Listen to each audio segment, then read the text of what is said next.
What is Fire Emblem Awakening? Not just a strategy game, it's a deeply emotional story about legacy, love, and sacrifice.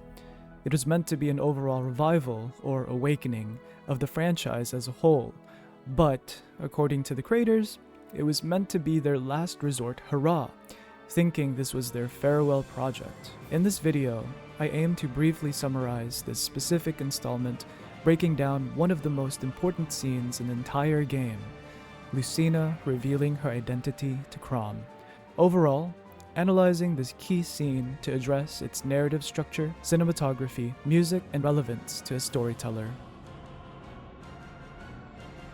Awakening follows Chrom, Prince of Illis, leading his army, the Shepherds, in defense of their kingdom. Lucina, his daughter from a war-torn future sparked by the awakened fell dragon Grima, travels back in time through a portal opened by the divine dragon Naga to prevent his waking in the past. For most of the game, she hides her identity and takes the name Marth to inspire hope through legend, while protecting herself and the timeline from unraveling. This means any mistakes she makes in Chrom's timeline would disrupt or improve her timeline in the future. Her disguise represents a symbol of heroism and future survival, giving people in Chrom's timeline something to believe in. Chrom first meets the masked swordsman, Marth, during an ambush and is impressed by their skill and mysterious presence. Marth saves Chrom's life multiple times, always appearing at crucial moments, but keeping their identity hidden. Despite the mask, Chrom begins to sense a strange familiarity and trust in the figure, drawn to their noble demeanor and determination. As tension rises and the threat of the fell dragon Grima looms, Marth challenges Chrom to a duel to test his resolve and strength. The fight is intense but respectful, and Chrom notes how Marth's sword style feels eerily familiar, almost inherited. After the battle, just as Chrom is beginning to demand answers, an assassin strikes and Marth intervenes once again, taking the hit meant for him. She steps forward, unmasked, as it was split in half by the assassin earlier in the game, and shows to him, center on her left eye, the brand of the Exalt, a sacred mark linking her bloodline to him, a symbolic callback to their family pact with Naga. That's when Chrom realizes Lucina is his future daughter. Stunned yet moved, Chrom accepts her story, realizing that the girl fighting alongside him is a living legacy and a warning from a future still being written in his timeline.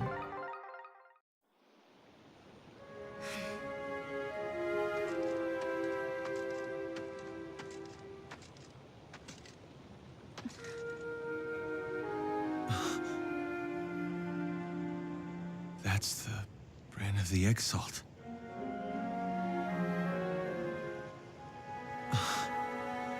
Lucina.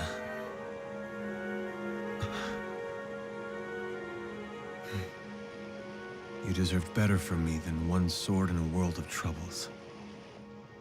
I'm sorry.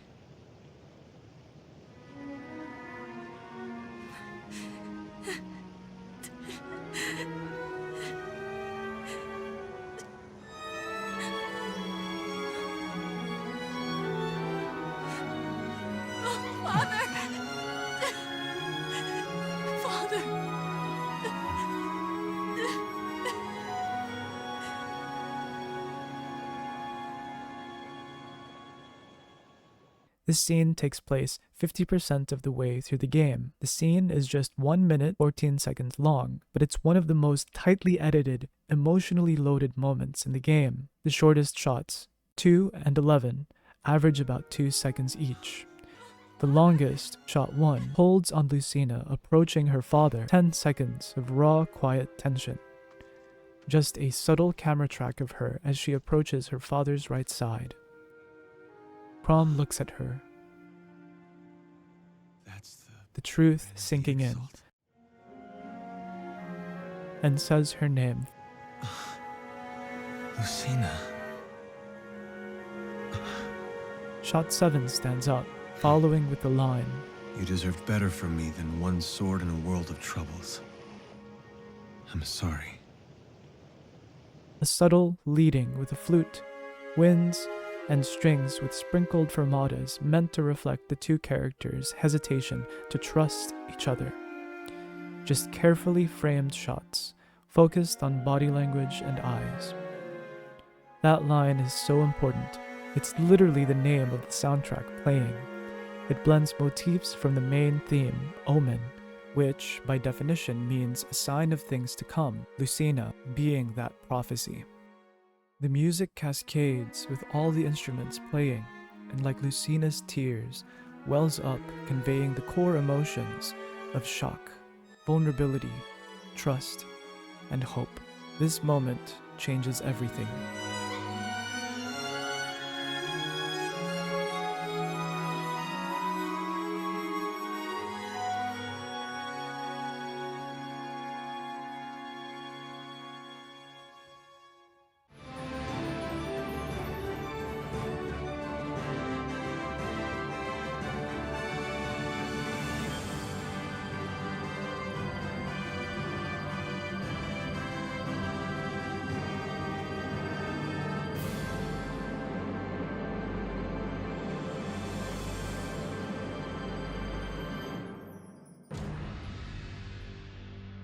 Beneath the surface, the scene powerfully explores legacy, arguing that our choices matter far beyond what we can see, that we are responsible for the future we help create.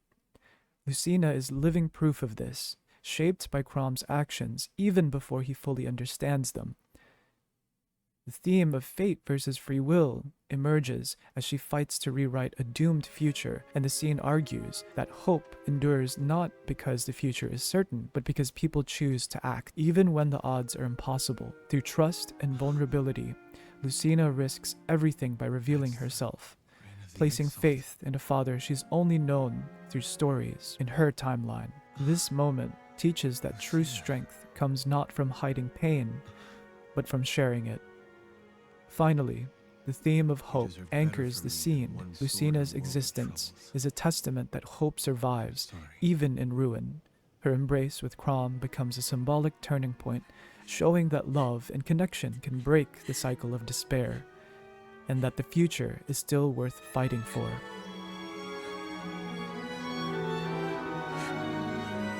Father!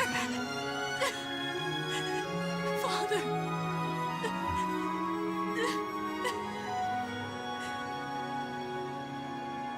From a storytelling perspective, this scene is pivotal and can't be cut.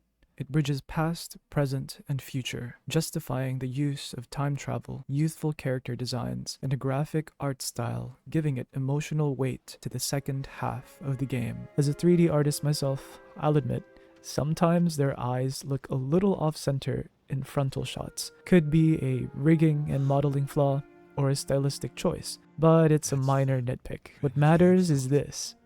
The cutscene, as well as scenes before and after, stands on its own. You don't need to play the game to feel the core emotions when you watch it. That's the mark of good storytelling. And this scene delivers, justly. I'll leave you with this final cutscene, a few chapters after this one, to reflect on the core theme of the story and game. Fate versus free will.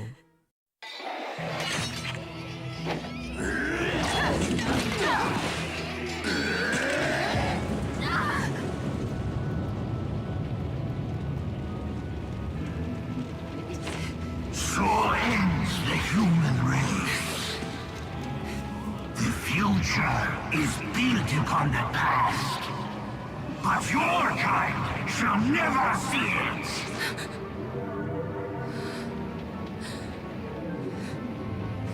Your mother and father are dead, tiny one.